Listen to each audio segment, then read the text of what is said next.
ரீசெண்டா தான் நமக்கு ஒரு 650 வேக்கன்ஸீஸ் இந்தியன் பேங்க்ல ரிப்போர்ட் பண்ணியிருந்தாங்க. இப்ப யூகோ பேங்க்கும் நமக்கு வேக்கன்ஸீஸ் அப்படிங்கிறத இன்கிரீஸ் பண்ணியிருக்காங்க. இதனால நமக்கு பிரிலிம்ஸ் எக்ஸாம்ல ஏதாச்சும் பெனிஃபிட் இருக்க போகுதா? அப்படின்னு பார்த்தீங்கன்னா, கண்டிப்பா இருக்க போகுது. அது என்னன்னு பார்க்க போறோம். அது மட்டும் இல்லாம, இப்போ எஸ்பிஐ பிஓ இருக்கு இல்லையா? அதோடைய பிரிலிம்ஸ பார்த்துட்டு நெறைய பேர் பீதியில இருக்காங்க. அவங்களுடைய ஷிஃப்ட் ஈஸியா இருந்தா கூட, அடுத்த ஷிஃப்ட் கஷ்டமா டிஃபிகல்ட்டா இருந்திருக்கு. அதுக்கு அடுத்து மாடரேட்டா இருந்திருக்கு. எகைன் டிஃபிகல்ட்டா இருந்திருக்கு. ஸோ இந்த மாரி மிங்கிள் ஆயி வந்திருக்கு. ஓகேங்களா? Moderate, difficult, easy, difficult, moderate இப்படி. இதனால ஐபிபிஎஸ் பிஓக்கும் நமக்கு இந்த மாரி தான் வருமோ? நம்மளால பிலிம்ஸ் பாஸ் பண்ண முடியாதோ? அப்படிங்கிற டவுட்டு நெறைய பேருக்கு இருக்கா இல்லையா? அப்படிங்கிறத கமெண்ட் செக்ஷன்ல கமெண்ட் பண்ணுங்க ஃபிரெண்ட்ஸ். இத நீங்க கண்டிப்பா அவாய்ட் பண்ணிருங்க. இந்த டவுட்டே உங்களுக்கு தேவையில்ல. நீங்க ஒரு ஆவரேஜ் ஆஸ்பிரண்டா இருக்கீங்க அப்படின்னா, ஐபிபிஎஸ், பிஓ டெஃபினட்டா கிளியர் பண்ணிருவீங்க. பிரிலிம்ஸ் எக்ஸாம. பிஓ ஃபைனல் சொல்லல. பிஓ பிரிலிம்ஸ் எக்ஸாம டெஃபினட்டா கிளியர் பண்ணிருவீங்க. 8 டூ 9 அவுட் ஆஃப் 10 ஆஸ்பிரண்ட்ஸ். அந்த 1 டூ 2 ஆஸ்பிரண்ட்ஸ் என்ன பண்ணுவாங்க அப்படின்னா, ஸோ ரொம்ப கேப் இருந்திருக்கும். பிராக்டிஸ் பண்ணாம போயிருப்பாங்க. அன்னைக்கு டே அவங்களுக்கு சரியில்லாம போயிருக்கும். பசில் உட்காந்துருவாங்க ஒரே கொஸ்டின்ல. ரொம்ப டைம் வேஸ்ட் பண்ணிருவாங்க. இல்ல அவங்க டிஃபிகல்ட் ஷிஃப்ட்ட ஹேண்டில் பண்ண முடியாம போயிருக்கும். அன்னைக்கு டே பேடா போயிருந்தா தான், ஏதோ ஒரு ஆஸ்பிரண்ட்ஸ் தான் கிளியர் ஆவாம போவாங்க. மத்தபடி பேப்பர் டிஃபிகல்ட்டா வந்து, நீங்க அதுல சுமாரா பண்ணா கூட நீங்க பாஸ் பண்ணிருவீங்க. ஐபிபிஎஸ் பிஓ பிரிலிம்ஸ பொறுத்தவர. அண்ட் எஸ்பிஐ பிஓ பிரிலிம்ஸ பொறுத்தவர வேக்கன்ஸீஸ் அப்படிங்கிறது அதுக்கு 1500 தான். இதுக்கு பாருங்க 6715 ஓட நிக்காம ஆல்ரெடி 650. இப்போ யூகோ பேங்க்கும் ஆட் பண்ணியிருக்காங்க. அதனால நெறைய ஆஸ்பிரண்ட்ஸ் மெயின்ஸ்க்கு போவாங்க. இன்னும் ஃபர்தரா இவங்க வேக்கன்ஸீஸ் எல்லாம் மத்த பேங்க்ஸ் எல்லாம் இன்கிரீஸ் பண்ணுவாங்க. அது மட்டும் இல்லாம Union bank of India vacancies report பண்ணுவாங்க. இதெல்லாம் பண்றதுனால மெயின்ஸ்க்கு போகக்கூடிய ஆஸ்பிரண்ட்ஸ் உடைய கவுண்ட் இன்கிரீஸ் ஆகிக்கிட்டே இருக்கும். Into 10 into 10. அப்போ என்ன நடக்கும்? ஆட்டோமேட்டிக்கா நெறைய பேர் மெயின்ஸ்க்கு போவீங்க. கட் ஆஃப் கம்மியா தான் இருக்கும். ஓகேங்களா? இப்போ எஸ்பிஐ பிஓவ கொண்டு போய் ஐபிபிஎஸ் பிஓ கூட கம்பேர் பண்ணக்கூடாது. உங்களுடைய எஸ்பிஐ பிஓ அட்டெம்ப்ட் என்ன, ஷிஃப்ட் என்ன அப்படிங்கிறத அந்த ஷிஃப்ட் வீடியோல போடுங்க. அங்க போட மிஸ் பண்ணிட்டீங்க அப்படின்னா, இந்த வீடியோவுடைய கமெண்ட் செக்ஷன்ல போடுங்க. ஓகே சார், எப்படி நீங்க யூகோ பேங்க் வேக்கன்ஸி ரிப்போர்ட் பண்ணாங்க அப்படிங்கிறத சொல்றீங்க அப்படின்னா, ஒன்ஸ் நமக்கு அந்த அப்ளை டேட் இருக்கு இல்லையா? அப்ளை டேட்ட கம்ப்ளீட் பண்ணதுக்கப்புறம் அஃபிஷியலா ஐபிபிஎஸ் அவங்க ரிலீஸ் பண்ண மாட்டாங்க வேக்கன்ஸீஸ் இன்ஃபர்மேஷன் எல்லாம். நம்ம தான் ஆர்டிஐ பண்ணி வேக்கன்ஸீஸ் ரிப்போர்ட் பண்ணியிருக்காங்களா, யூகோ பேங்க் ரிப்போர்ட் பண்ணியிருக்காங்களா, union bank of India report பண்ணியிருக்காங்களா அப்படிங்கிறத நம்ம தான் ஆர்டிஐ போட்டு தெரிஞ்சுக்கணும். இல்ல ஒரு சில பேங்க்ஸ் வந்து இன்க்ரீஸ் பண்ணியிருக்காங்களா வேக்கன்ஸீஸ் அப்படிங்கிறத கூட அவங்க நீங்க சொன்னீங்கன்னா போட்டுருவாங்க. இங்க நாட் இன்டெண்டட் அப்படின்னு சொல்லி குடுத்திருந்தாங்கன்னா வேக்கன்ஸி இம்ப்ரூவ் ஆகலன்னு அர்த்தம். ஓகேங்களா? ஸோ இது வந்து பார்த்தீங்கன்னா, ஒரு ஆர்டிஐ இன்ஃபர்மேஷன் தான். நம்ம ஒரு நம்பகத்தன்மையான சோர்ஸ் இருந்தா தான் நம்ம சொல்லுவோம். 700 வேக்கன்ஸீஸ் தான் நம்ம ஐபிபிஎஸ் கிளர்க்கு கூட சொல்லியிருந்தோம். 675 வந்திருக்கு. ஸோ இவ்வளோ வருஷமா நம்ம பார்த்துட்டு இருக்கோம். எந்தெந்த இன்ஃபர்மேஷன் நம்பகத்தன்மையா இருக்கு அப்படிங்கிறது கண்டிப்பா நம்மளால சொல்ல முடியும். இது வந்து ஒரு ஆர்டிஐ ஃபைல் தான்.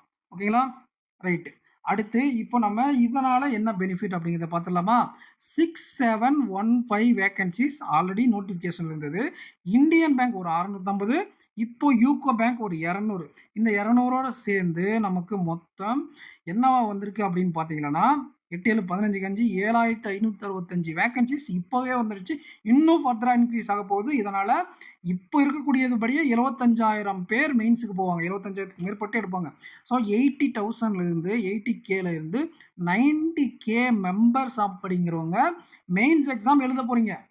இப்போ எஸ்பிஐ பிஓ நடந்துச்சு இல்லையா? அதுல எத்தன பேர் எழுதுவாங்கன்னு நெனைக்கிறீங்க? இவங்க ஐபிபிஎஸ் பிஓ பொறுத்தவரை நெறைய பேர் மெயின்ஸ்க்கு கொண்டு போவாங்க. ஆனா, எஸ்பிஐ பிஓன்றவங்க கரெக்ட்டா கொண்டு போவாங்க. 1500 வேக்கன்ஸீஸா இன்டு 10 15,000 பேர் தான் மெயின்ஸ்க்கே போவாங்க. அப்ப இதுல சான்சஸ் ஆஃப் செலக்ஷன் அப்படிங்கிறவங்களுக்கு இந்த 15,000 பேர்ல நின்றோம். அதனால நல்லா பெர்ஃபார்ம் பண்ணவங்களுக்கு மட்டும் தான் கிடைக்கும். நீங்க ஐபிபிஎஸ் பிஓ பிரிலிம்ஸ் எக்ஸாம்ல ஆவரேஜா பெர்ஃபார்ம் பண்ணாலே கிளியர் பண்ணிடலாம். அப்போ இதுலேருந்து என்ன தெரியுது? நீங்க டெஃபினட்டா மெயின்ஸ் எக்ஸாமுக்கு போக போறீங்க. ஒரு ஆவரேஜ் ஆஸ்பிரண்டா இருந்தா, இந்த வீடியோ ஸ்டார்ட்டிங்ல நான் சொன்ன மாதிரி. அதனால நீங்க எஸ்பிஐ பிஓல எஸ்பிஐ பிஓல சுமாரா பண்ணியிருந்தா கூட, கிளியர் ஆனாலும் சரி, கிளியர் ஆகாட்டிக்கும் சரி, அத பத்தி ஒரியே பண்ணிக்காதீங்க. நீங்க டெஃபினட்டா ஒரு பிஓ மெயின்ஸ் இந்த வருஷம் எழுத தான் போறீங்க. அதனால இப்போவே கரெக்டாக டைம் மேனேஜ் பண்ணுங்க. பிஓ ப்ரிலிம்ஸுக்கு ஒரு கொஞ்ச நேரம், ஓகேங்களா? மெயின்ஸுக்கு, ஓகேங்களா? மெயின்ஸுக்கும் டைம் ஸ்பெண்ட் பண்ணுங்க. இப்போ இருக்கக்கூடிய இந்த 20 டேஸை நீங்கள் ஆவரேஜ் ஆஸ்பிரண்டா பிகினரா அப்படிங்கிறதுக்கு தகுந்த மாதிரி ஒன்று ப்ரிலிம்ஸுக்கு 70, மெயின்ஸுக்கு 30% ஆஃப் த டைம் ஒதுக்குங்க. பிகினராக இருந்தால், ஆவரேஜாக இருந்தால் 50% டைமை ஒதுக்குங்க. ஏன் சார் ப்ரிலிம்ஸுக்கு 50%? அட்லீஸ்ட் ஒரு 25% ஆஃப் த டைம் ஆச்சு ஸ்பெண்ட் பண்ணுங்கள்.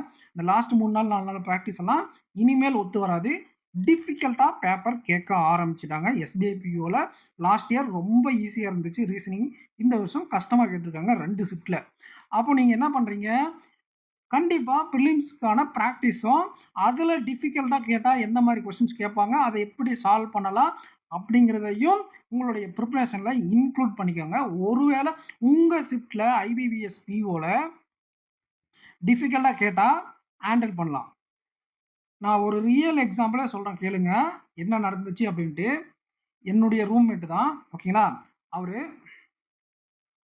2024ல் 9 அட்டெம்ப்ட் கொடுத்துருந்தாரு ஆப்டியில், ஓகேங்களா? நான் வந்து 14 அட்டெம்ப்ட் கொடுத்துருந்தேன். இதுதான் இருக்கிறதுலே அந்த வருஷம் அந்த ஷிஃப்ட்டில் டிஃபிகல்ட்டான பேப்பர். கட் ஆஃபும் கம்மி. அதோடு சேர்ந்து இந்த 14 மார்க் அவங்க என்ன பண்ணிட்டாங்க அப்படின்னா 21 மார்க்காக மாற்றிட்டாங்க. அப்போ எனக்கு எவ்வளோ மார்க்கு?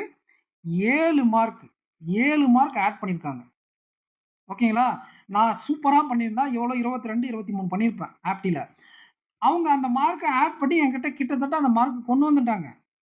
அப்போ நம்ம ஏன் வருத்தப்படணும்? பேப்பர் இப்போது ஒரே ஷிஃப்ட் நடக்க போகிறது கிடையாது. அது வந்து பார்த்தீங்கன்னா உங்களுக்கு 10லேருந்து 12 ஷிஃப்ட் நடக்குது எக்ஸாமு. ஏதாச்சும் 2 ஷிஃப்ட் டிஃபிகல்ட்டாக தான் கேட்பாங்க.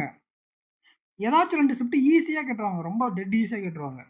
ஸோ அந்த நார்மலைசேஷன் அப்படிங்கிறது ஃபேக்டர் இருக்க தான் செய்யும். அதை பார்த்து நம்ம பயந்து விட தேவையில்ல, ஓகேங்களா? இதே 14 அட்டெம்ப்ட்டை நான் எஸ்பிஐ பிஓவில் பண்ணியிருந்தா அவங்க இந்த 21 மார்க் போட்டிருந்தாலையும் கிளியர் ஆயிருக்குன்றேன் நான். புரியுதுங்களா? ஏன்னா அது டிஃபிகல்ட்டான ஷிஃப்ட்டு, இருக்கிறதே டிஃபிகல்ட்டான ஷிஃப்ட்டு. அப்போ ஐபிபிஎஸ் பிஓவில் நீங்கள் மினிமம் 14 மார்க் நீங்கள் போட மாட்டீங்களா ஆப்டியில்? அது 35 மார்க் வரும் உங்களுக்கு. 35 மார்க் வரும், 35 கொஸ்டின் வரும், 30 மார்க் வரும். ரீசனிங்கில் ஒரு 20 கொஸ்டின் போட மாட்டீங்களா? சரிங்களா? ரீசனிங்கில் ஒரு 20 கொஸ்டின், இங்கிலீஷில் ஒரு 15. பாருங்க, உங்களோட அட்டெம்ப்ட் பாருங்க, இப்போ பாருங்க, சரிங்களா? இது 2 சேர்ந்து 30, 1 கம்மி 20, 49 வந்துருச்சு. இதோட சேர்ந்து நார்மலைசேஷன் ஒரு 5லேருந்து 6 கொடுப்பாங்க. ஆட்டோமேட்டிக்காக நீங்கள் 55, 5லேருந்து 6, ஓகேங்களா? 5, 6, 6, 54, 55 கட் ஆஃபை ரீச் பண்ணிடுவீங்க. இது கட் ஆஃப் எதை பொறுத்தவரை? ஐபிபிஎஸ் பிஓவை பொறுத்தவரை. எஸ்பிஐ பிஓவை பொறுத்தவரை நார்மல் தான். ஐபிபிஎஸ் பிஓக்கு இது வந்து ஒரு கட் ஆஃப். அப்போ இந்த சுச்சுவேஷனில் நீங்கள் இருக்கிறீங்க, மெயின்ஸுக்கு கண்டிப்பாக போக போகிறீங்க, பயப்படாதீங்க. முடிஞ்சிருச்சு. எஸ்பிஐ பிஓவில் நல்லா பண்ணாதவங்கலாம் ஏன் நல்லா பண்ணல அப்படின்னா அது உங்களுடைய மிஸ்டேக் இருக்குது. இன்னும் கொஞ்சம் நல்லா ப்ராக்டிஸ் பண்ணிட்டு போயிருந்துருக்கணும். போன வருஷமாக இருந்தால் இந்த வருஷம் இருக்கும் அப்படின்னு சொல்லிட்டு போயிட்டீங்க.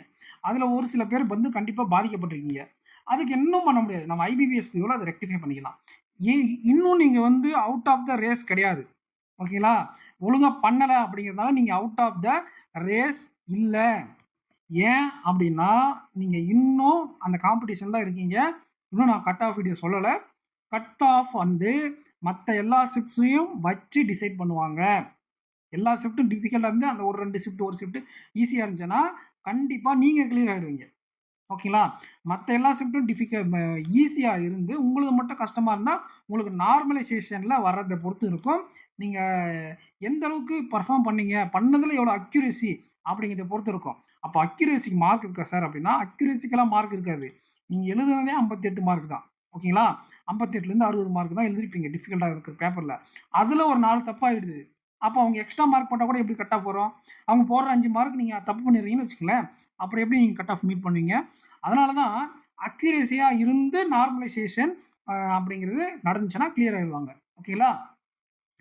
ஆனால் நீங்கள் தப்பாக பண்ணிட்டா உங்களுக்கு நார்மலைசேஷன் மார்க் வராதா அப்படின்னா அது வந்து மித்து. நிறைய பேர் சொல்லுவாங்க, அது மித்து.